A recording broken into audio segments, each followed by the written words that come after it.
Go. Hey, good afternoon. We are here with Shawn. What's up, guys? I love your shirt. Thank you. Just for you. I know. This is my brother's previous, and when he passed away about a year and a month ago, last April, I got to wear this, to his funeral and represent him. It's bigger than me. Like it looks like a parachute on me when I wear So it. you He's a little bit bought bigger. it in honor of him, or you went and This is raided his closet? actually out of his closet. We all wore shirts like this because he always liked the lively shirts. So yeah, we all rated his shirt, and I I went love with it. the wildest one. I was like, "This is the wildest I one for want me." one. Yeah, I it's want one. awesome. Well, I like how they're using the Day of the Dead and combining all of your typical Mexican Yeah, stereotypes. definitely. Thank you Yeah, very yeah. much, United Just to States of represent America. you, I did that just I for you. know, In because honor, also I'm Cinco de Mexican. Mayo. It's Cinco de Mayo does not exist. It's Cinco de Maxwell. Sorry, yes, okay, Cinco de apologize. Maxwell. Gotcha. Yes. All right, Shawn, tell me about Southside Church, because the reason I ask, and I'm not just trying to blow smoke, but I was just blown away on the kickball field. I've always known that you're just a super awesome, nice guy. But then to see you out on the field and engage for 2 hours with kids, know every single name, know things that were going on in their life, I just thought that was awesome. So, how are you involved in the South Side, and why, and anything you want to say about that? Because I love I it. appreciate it. Actually, it's a mutual friend of ours actually got me to go to Southside during COVID. I started going with him, and I was going through a rough patch in my life with something that was going on, very hard and to deal with. And so we started. He's like, "Hey, come to Southside with me, Ryan." Okay. And I was like, "Hey, let's go." So I went with them and enjoyed it. And then their kids program is really amazing there at Southside. Actually, I know that because of his kids and then some neighbors' kids that were going there, and just how enthusiastic they were about going to church and the atmosphere and the how they lead the kids there. The kids program is just amazing.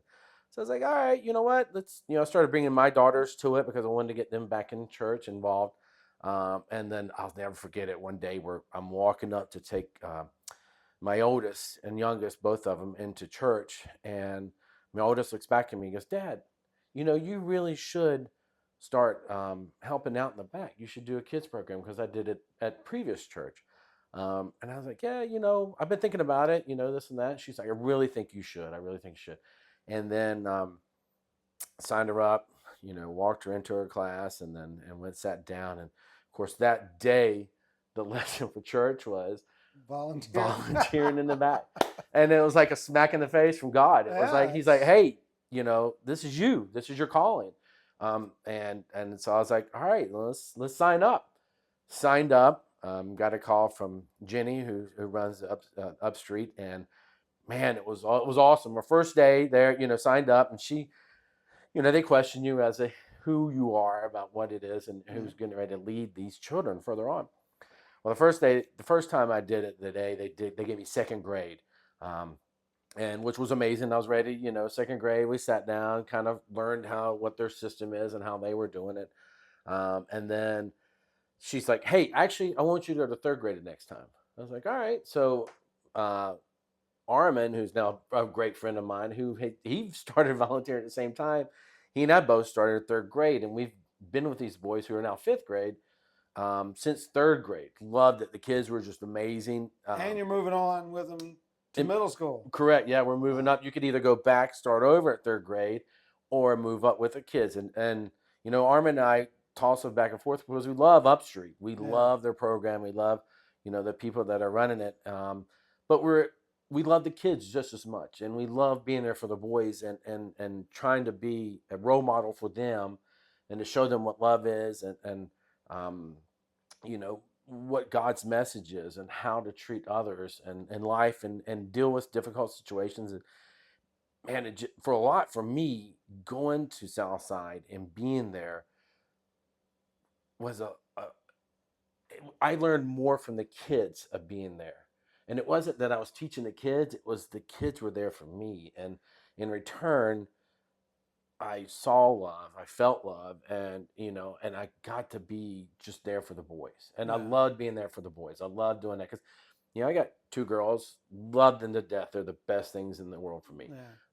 but I didn't, I don't have any Right. male sons or Well, anything. I love the way Southside does that. They typically don't put you with your child, Correct. and Yeah. the goal is that you fall in love with it and stay with those kids for several years. Because I know Max is small group leader. I mean, it's shocking that they show up to a soccer game Yeah. or they just the things he knows about my child. Sometimes I get embarrassed. Yeah. He's like, why'd you get that birthday cake for him? Max doesn't like chocolate. I was like, Yeah. I like chocolate, bro. That's my guy. No, just kidding. But I love the way Southside does that and I love that a lot of people stick with him. And you sticking with him moving to middle school is a little scary. It totally is. It was a different scene the other day. We started, by walking across from Upstreet over to Transit is what they call it, the middle school, excuse me. And it was different program, different way, and we loved it. Armin and I loved it because now we're a little scared in Transit because in Upstreet they kind of show you how to dance and you do the dance moves with them. And now you go to Transit. You're gonna have to get on TikTok to learn. You're all on these your own. I know, man. Heart together. I felt like it was like Ricky Bobby. I don't know what to do with my hands. Armin and I kept talking about that. So we were like, we don't know what to do. But the cool thing about it, and I think I only peeked in once, to be honest, because I'm scared of it back there. Yeah. Because they go crazy in there. They live music, and those kids are jumping around. My oldest didn't want any part of it, and I hated that for him. Yeah. But my youngest loves it, and is right in the mix, jumping around, and so hopefully you get a little hands off on the actual musical part where you don't have to be in there holding their hands. I don't know. No, I do, but our boys have been really good. Armin and I kind of started in third grade, because boys don't really want to dance. They're like, oh, I got to look cool. I'm just standing here, And Armin and I are just crazy together. We were down there dancing, and I love dancing because it's just freeing. But for the boys, we started making it where, all right, whoever dances the best gets to be president in Foursquare. And then we'll go down from there and pick it. So the boys were like, oh, I got to start dancing. So they started dancing and they started doing it. And they're like, all right, I'm president. And then, so they started fighting about it.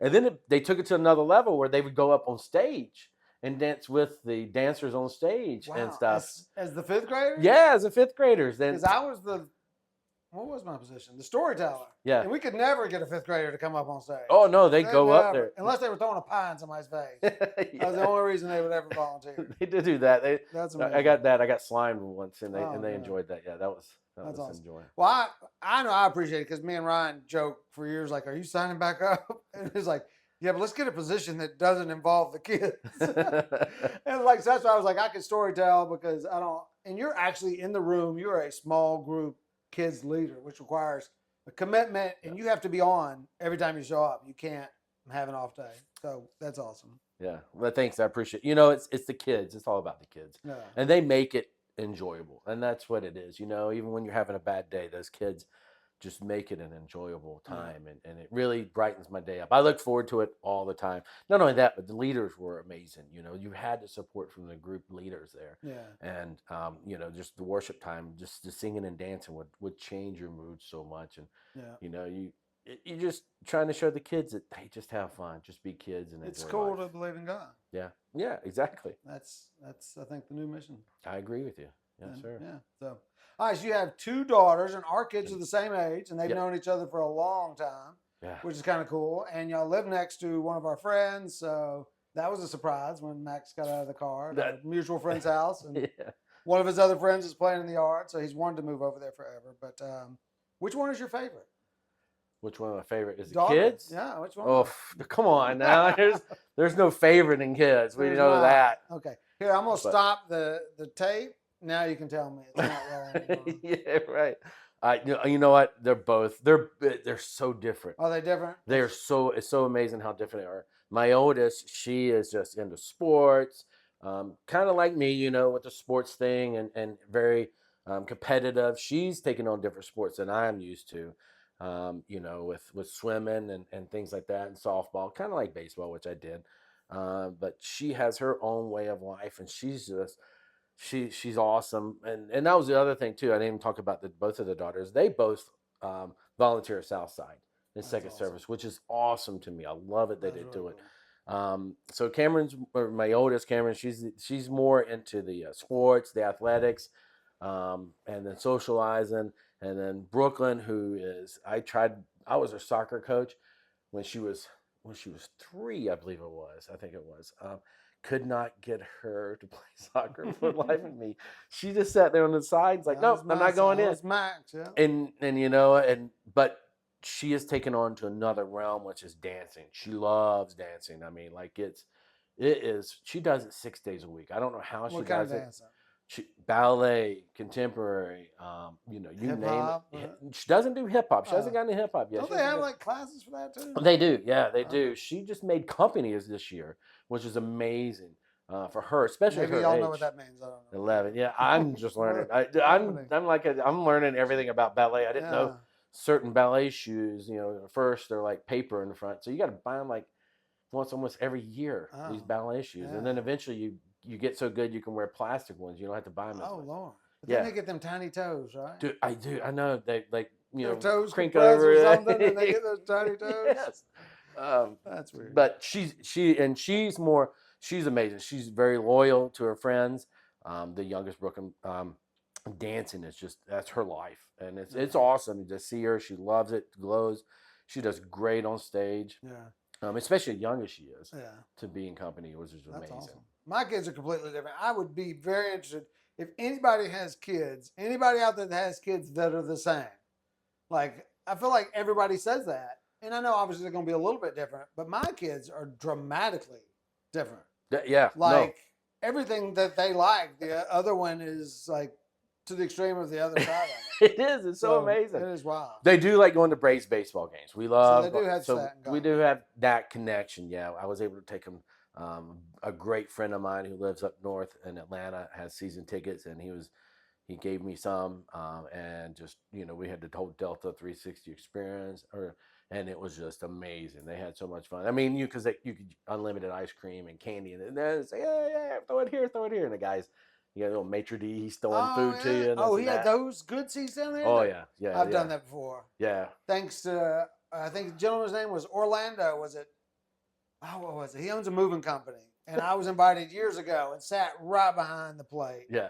And I couldn't eat enough ice cream. And I was like eating a hot dog. I'd grab a hot dog, take a bite, toss it behind me. Next. It's so sad because that's what you do. You're eating food and you're like, why am I eating this? I'm not hungry, but you feel like you need to. You showed up 30 minutes early and ate the buffet in the back. You did. So, It's so funny how it is because you're eating and you're like, oh God, I'm stuffed. But it's free. Like, should I do it again? Do I need more? And you're like, you do. You're stuffing. If anybody has these particular seats and needs somebody to go with them, maybe we could do a podcast right there behind home plate. That'd be awesome. We could do it. Yeah. Wow. The Braves are doing better, or they're getting better. Yeah, they're getting there. It's the start of the season. They're missing a couple of key players. They're starting to play. But the way they started, evidently, you have very low chance of even making the playoffs. Weren't they like 0-9 or 0-12 or something? Yeah, they were. It was real bad. Well, they started out in L.A. and San Diego, so that was two really tough teams that are that are clicking right now. But or were clicking then too. But they just want another worst to first. Such a dramatic city we have. Dude, here. That's how we did it. The one year we won the series, we weren't doing that great, and then that's true. Great trades in what was it, June and July, and it went off, and then we won the World Series. Yeah, awesome, amazing. I love the championship time during the World Series and the ALCS and all that championship games when the Braves are here. It's just amazing. I've taken my oldest to that, and her and one of her friends, because my youngest daughter couldn't go at the time. We sat in center field. Really? And it was right when Michael Harris caught the ball, against the Phillies. The only game they won against that series, but caught the ball, and everybody's going crazy. Yeah. We've had some Philly fans talking junk to us, and my daughter, she starts talking junk back to them, and it was just, we had so much fun. It was just a blast. It was championship games, and then to throw them out, Bryce Young out at first, and it was just a great terrible. play. Was that the year he was terrible? I know when they won the World Series a few years ago, he finally earned his money, but I remember in the playoffs for a while he was terrible. Yeah, he's a player. It's like anything. You only have to be right 25% of the time and be a good baseball, player. Yeah, that's true. As a hitter. Well, you're a pilot, and we are going to talk about real estate because we always try to tie that in somehow. Yes. But I got a few questions to ask first. So, karaoke, go-to karaoke song. Do you sing karaoke? I love karaoke. Okay, what's your first song, go-to song? Okay, It's just skip that one. PG-13. No, it's ain't no kids watching this. I Okay. hit the on YouTube. I hit the not for kids button every time. I tell you the truth, my go-to karaoke song, and now I grew up in North Carolina, originally from North Carolina. Most of my family's from the Outer Banks of North Carolina. And man, anytime I do it, anytime I go to karaoke, I love Motown. I love shagging the dance, not shag. Well, I Okay. mean, I do shagging, yeah. Yeah, But shagging the dance is really, really great. It's fun, it is. and it's a fun dance. My mom taught me, Is there a and song that goes along with it? there is. Okay.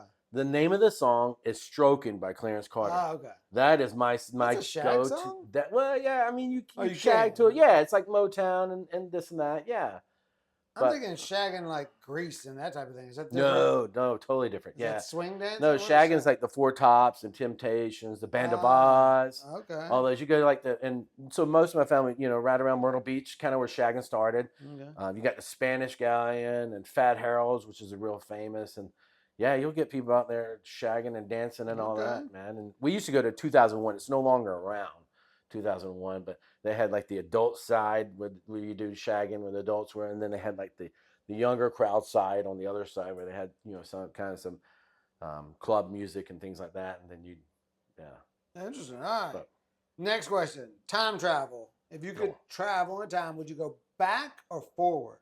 that's a tough one right there. Uh-huh. Like going back, you kind of know the history, you know what's going on, but it would be amazing. But do you? Yeah, well, it's just true. I mean, if you go back far enough, If I went back though, I would go back. I love flying. Like, I love my job. And to me, it's not a job because I enjoy where I go. I get to travel. I get to see the world. It would be amazing to go back a little bit and fly with the airlines before, like in the 70s and the 80s and all that kind of traveling. Flying back when you can just get a sticker and DC-3s. put it on your chest and go fly the plane. Pretty much, yeah. Evidently. But the future would be amazing. Like, where is it going to go? Yeah. Like, where is flying going to go? With AI and everything that's going on now, you have drones.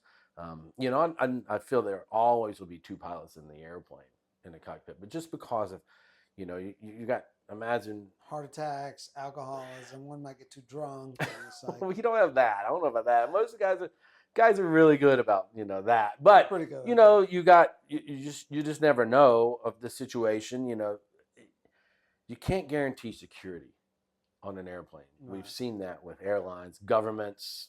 Heck, Las Vegas, they got hijacked and taken advantage of for their computer systems.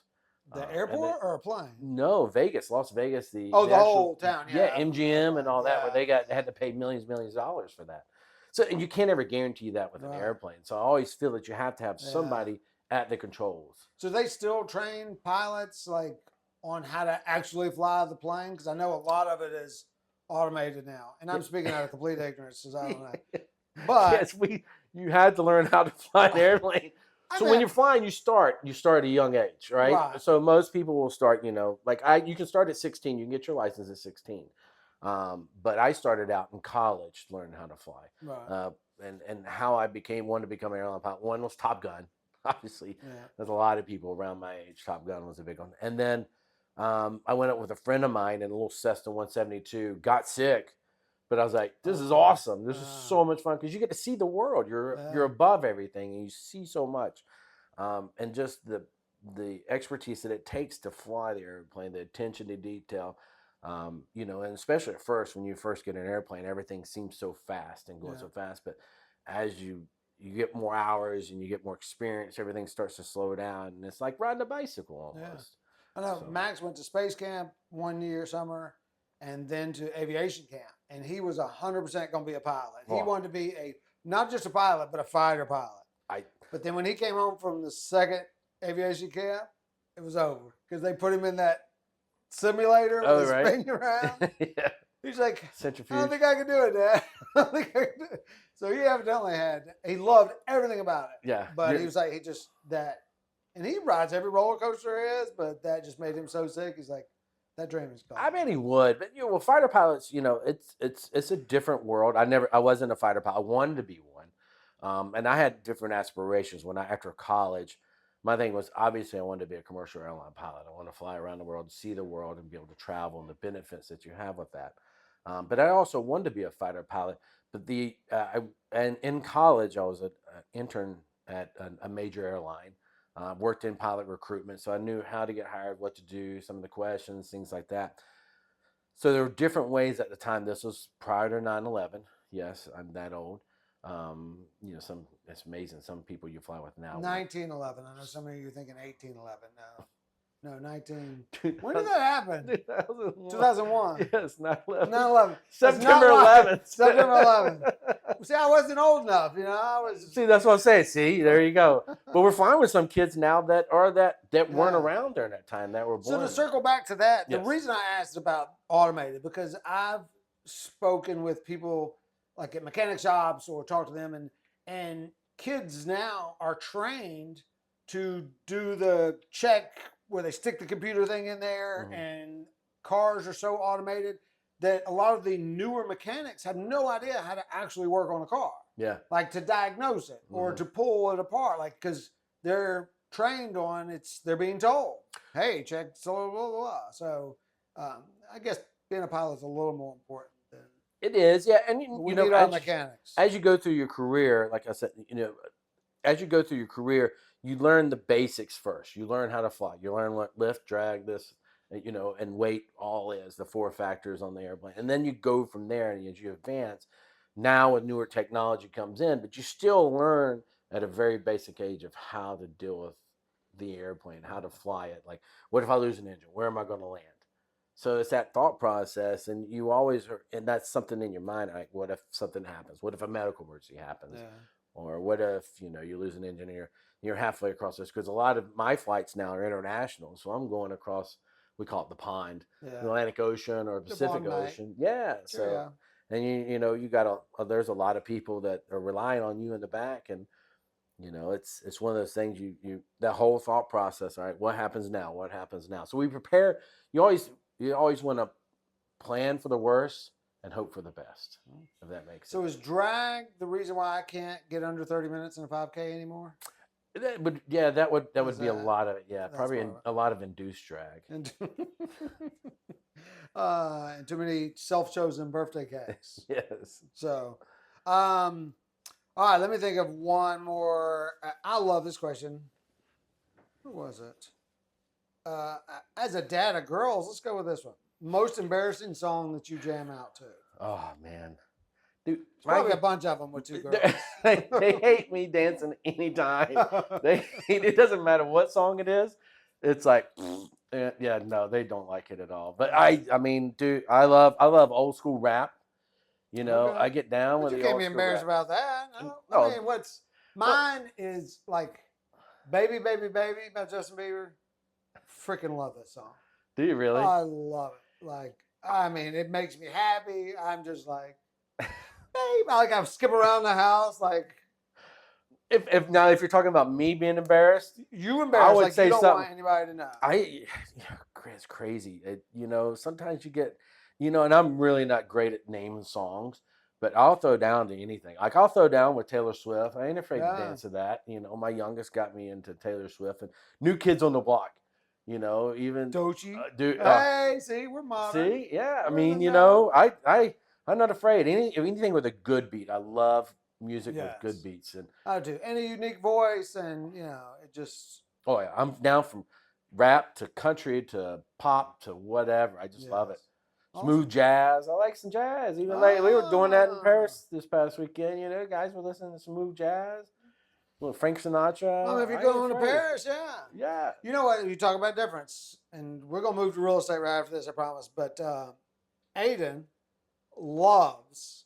He's 19 now, but since probably 14, he's loved Frank Sinatra. Really? And like, if he had Pandora, is Pandora still a thing? Pandora's still around. Okay. Yeah, I like Pandora. Well, we've moved to Spotify, but like if he played a station, it would be that. And at first, I thought it was like a phase, so I ignored it. But he's stuck with it, and he loves it. Loves that. He's one of the best. Yeah, I mean, but to be that age and really groove on that style of music, I think it's pretty cool. You got the Rat Pack. Yeah. I mean, why not? Well, you can't go wrong with the Rat Pack.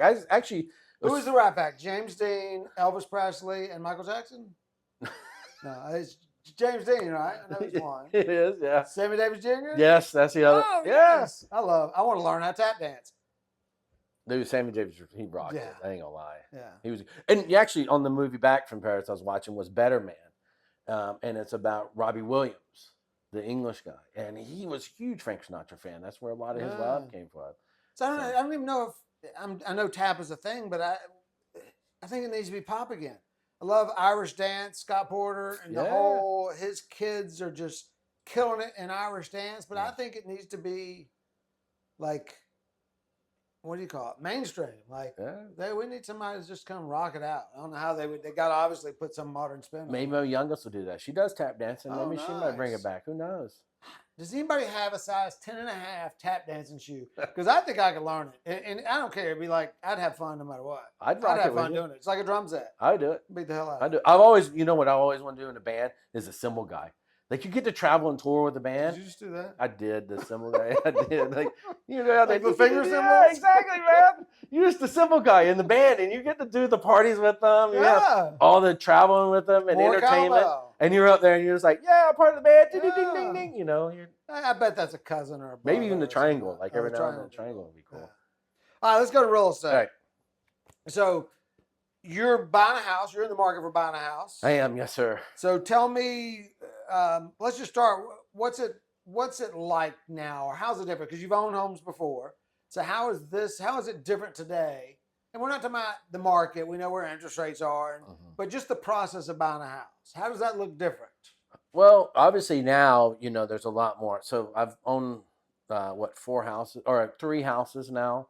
I bought one down in South Florida. You know, at first it was just me and another person that bought the house. We got a great deal. The market went crazy. We sold at the top. The market went down, obviously. When I got hired on with the airline I'm at here, I bought a house in Virginia Highlands, townhome, which I still own and rent out. Loved the area, and you know, it was great. And then, you know, through this current situation, you know, moved in with a family. You know, now you're buying a house. Actually, 5 houses now. Thinking about built a house. Whew, that was stressful. I've never done that. But that was fun because you get to design it the way you want to, which is really, really cool. But the problem is location. Yeah. That's the main thing I find out for me personally in real estate is locations, everything. So that was going to be a question. Like, what is your top priority as you're looking for a house? Like, what is the first thing like that I can't budge on? Yeah, no, location. Like, what is it location based off of? Is it based off of where you work, where the kids' school are, where the restaurants are? What makes it a great location in Fayette County? So one of the things as pilots we get to do is, you know how you drive to work, like you drive from home to your office. We have what's also called commuting. Pilots commute, so you can live anywhere in the world as long as you get back to the destination where you're going to take off your base out of and fly. You can live anywhere in the world. I used to commute from Fort Lauderdale to Chicago. Hated it because you're fighting to get flights, snow, this, that, you know, all kinds of things. So you're traveling, sitting in a jump seat, tired, you know, 4 a.m, late at night after you've been flying all day. It's really, really tough on the body. And I just didn't want to commute. So I buy in the base that I live in the base that I work out of. So Atlanta is where I live. And I'm based out of Atlanta. So that's what I want to do. And especially on the Southside and in the city we live in here in Peachtree City, is amazing. It's, you know, the golf cart lifestyle, the schools are really good. So my thing was location. And now, you know, from prior when it was just me by myself, I just wherever I wanted to live and that was the area. Now I take my kids into the aspect of what I'm looking for. So it's a whole different realm. I can't look just for myself. I'm more or less, what do my kids need? What do they want? And where do I need to buy for them? If you had found the house that checked every box, but your kids walked in and was like, nope, I don't like it because that'd be tough. I don't know. Well, I'm running that issue right now, like looking for houses now.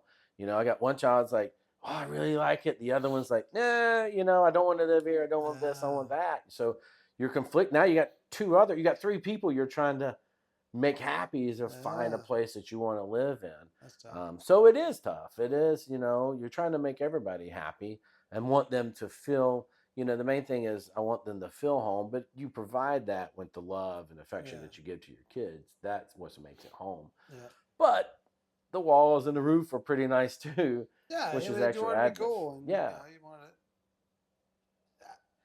you want your kids to be able to go outside, Yes. whether it's in your own yard or to play with somebody or have access to something. Otherwise, they're just going to sit inside. Well, that's what you buy a house for, is a yard to be able to play and to bring their friends. And especially as a father with daughters, my concept. You want a big fence. Yeah. Tight fence, keep them real close. Yeah.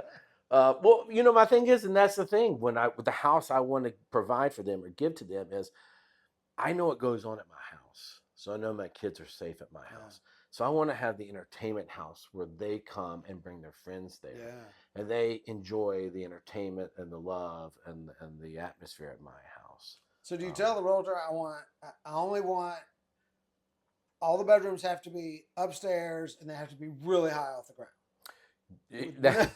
That is one of the concepts that comes into play every now and then. No access to the roof.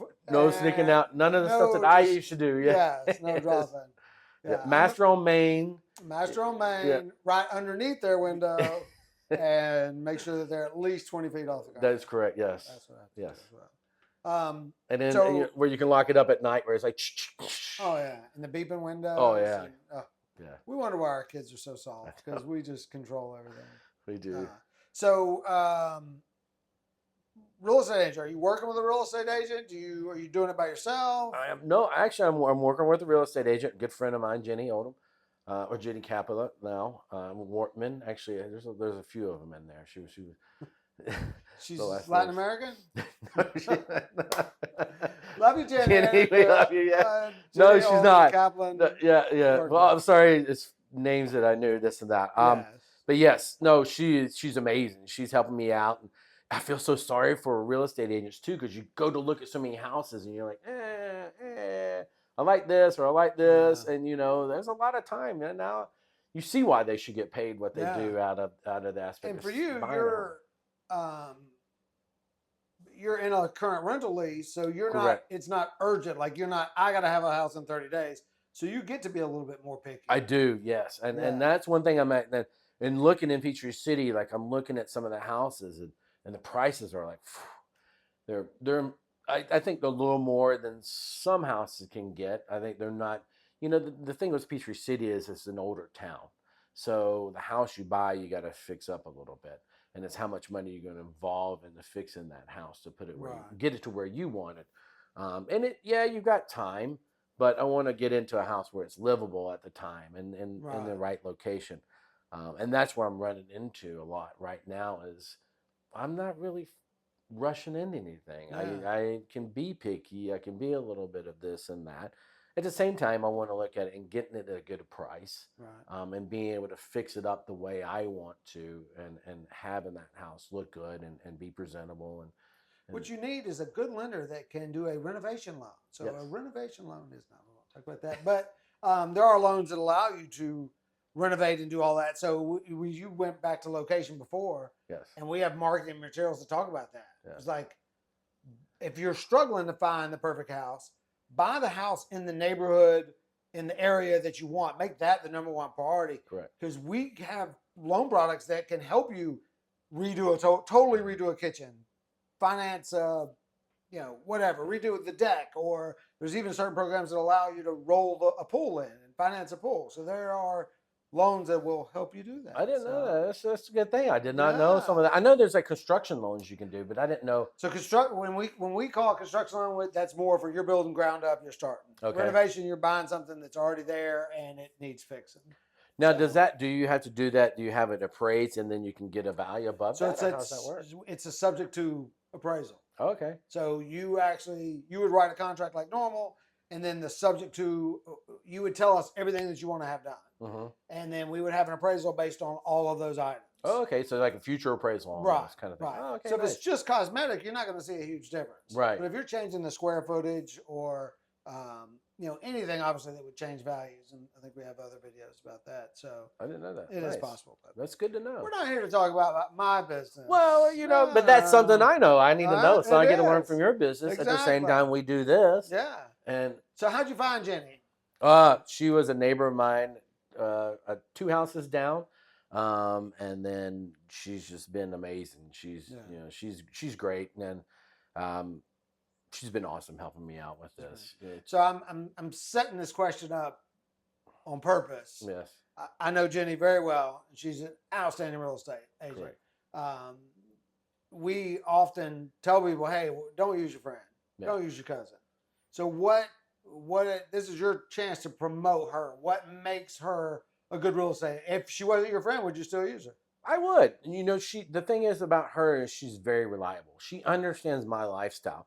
And the reason being is she's married to somebody that is in the aviation business also, true. Dave. Yeah. So she understands my lifestyle. She knows my kids from living close to each other.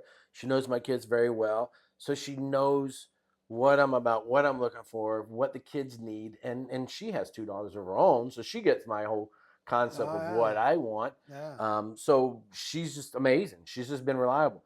One of the things we've learned to this process right now, like the other day I was in Japan and 2 houses came on the market, and fortunately I didn't get to see them because I was in Japan. Right. But we started to change our concept of like, all right, something comes open, let's trust, I can trust her to go walk through the house and be like, I think this is something you want. I think you would want to That's put it awesome.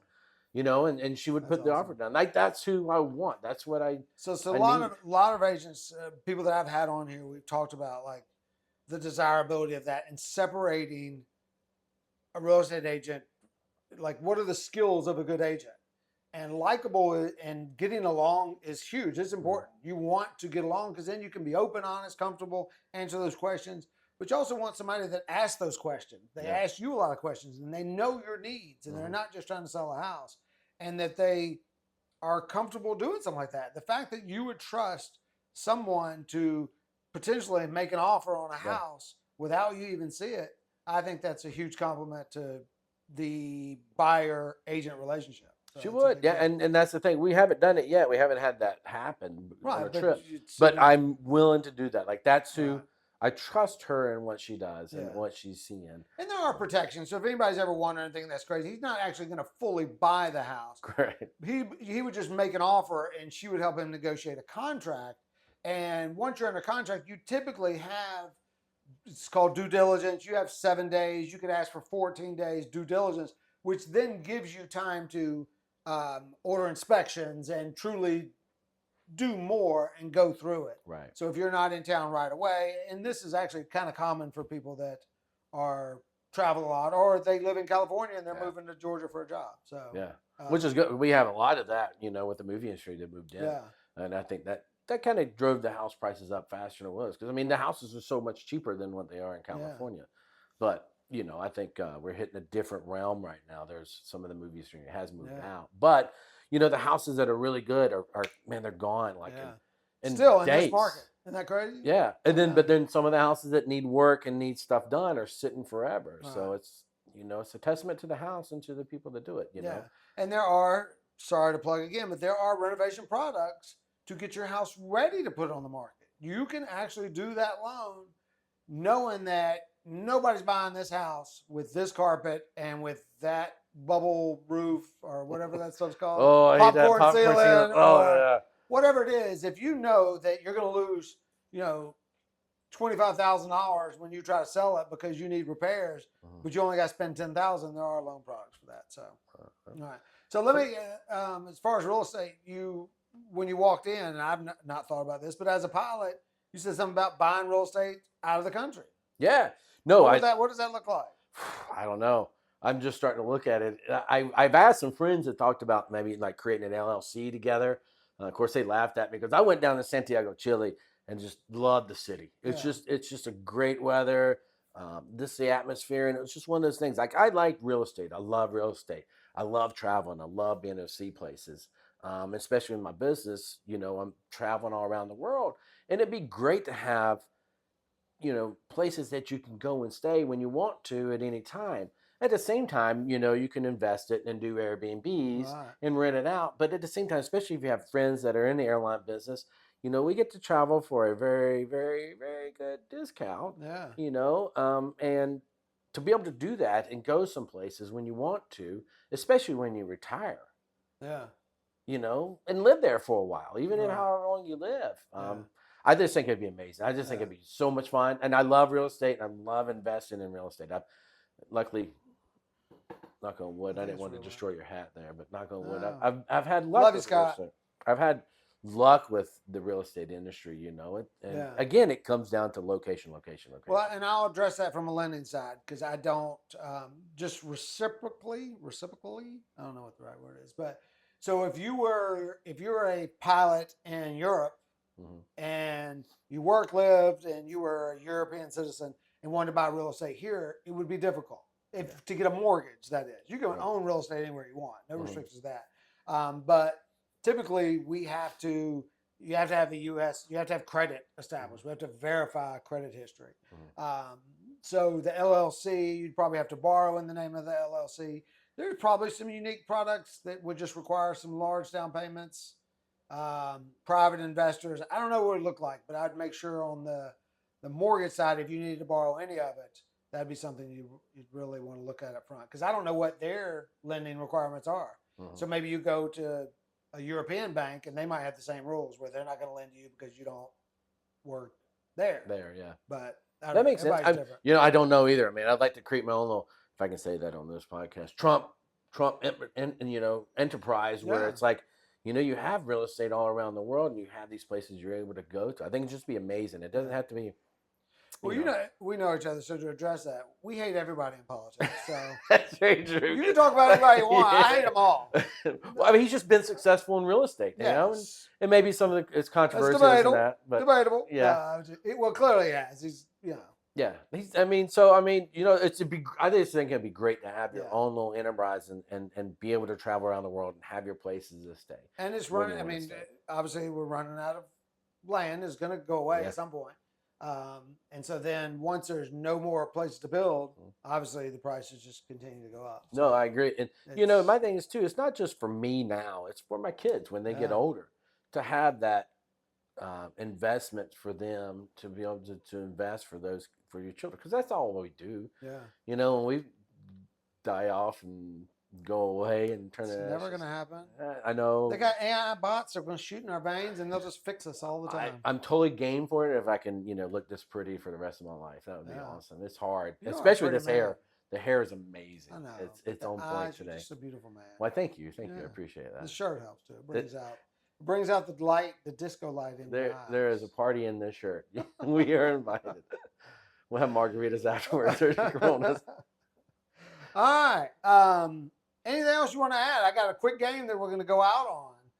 No, I mean, my thing is, real estate is a great investment tool. I think it's just getting into the right locations that you want. I'd love to do it, and it's tough right now looking for a place. But like I said, like you said, it's renting makes it easier to deal with that as you're going. It's not that I'm being pushed out of the house or anything like that. I got a great tenant, John. Man, you the best. He does a great job. He's a hard worker. John Madden rents from you? It's actually funny today. So, I had the Jeep, right? And I got all my ducks in the Jeep. I can't get away with anything, speeding, murder, anything. That Jeep tells everything about me. So my neighbor's beside me, Linda, he's been working hard in the front yard, and then it's a little pond because it rained so much past the day. She put little rubber duckies out there. That's really cool. Awesome. It is. That's awesome. I got great neighbors. Anyway, sorry. I'm gonna get my phone out for this game. So, right. If anybody, I think it was from 96 Rock. It could have been an old AM radio station, but I just love the idea of trying to do this. So, all right. You got 10 seconds. That's pressure. That is a lot of pressure. It's not a lot of time. 10 seconds to name as many fish as you can think of. When we say fish, we're talking about anything underwater. Real, fake, it doesn't matter. Anything underwater. 10 seconds to name as many. And we're going to keep a tally and see who can hold the record for the most. Oh, wait. We're having I'm going to do it and then you do it? Or we're going to do it at the same time? No, you're going to do it by yourself. Oh, okay. Then I'm going to start closing every podcast out with this. So when the 10 seconds are up, all right. We'll know. 10 seconds. Wow. I know, not a lot of time. Can I include mammals too? There's mammals included in that? There's no, if it swims in the water, there's no restrictions to answers to this question. Oh, wow, man. So on your mark, get set, go. You got like a blue whale, you got dolphins, you got sharks, great white sharks, mako sharks, Swordfish, tuna. Tuna's right good to eat. The Stop. salmon. Oh, dude, that was 10 seconds. Yeah, it was. That was. I shouldn't have said anything about that. Yeah, Tuna being good to eat. I wasted. But the thing is, if I remember, if anybody else remembers when they used to do this, you got 8, and a lot of people just like, and they'll like be on 3. Oh, really? I feel like it must have been sports talk because I feel like Chipper Jones did good. I don't know, a lot of people, and they just, I think it's hilarious because you're going, there's so, like now I'm sure all day you'll be thinking of the many things like Ariel, Pelican, Ariel. anything. You're talking about? Are you talking about the Ariel the mermaid? In the water. What is an Ariel? Ariel, isn't she a fish? She was a mermaid. Yeah, but she's not real. I didn't say it to be real. I specifically said. Man, all right, All right, that's we're good out enough. of here. Thank y'all very much. Thank you, Shawn. Hey, thank you, sir. You're Appreciate welcome. it. Thank y'all you. have a great day. Like and follow, and let us know if you have any kids that are like each other, and if you have any experience investing in international real estate. Please let us know. I'm game.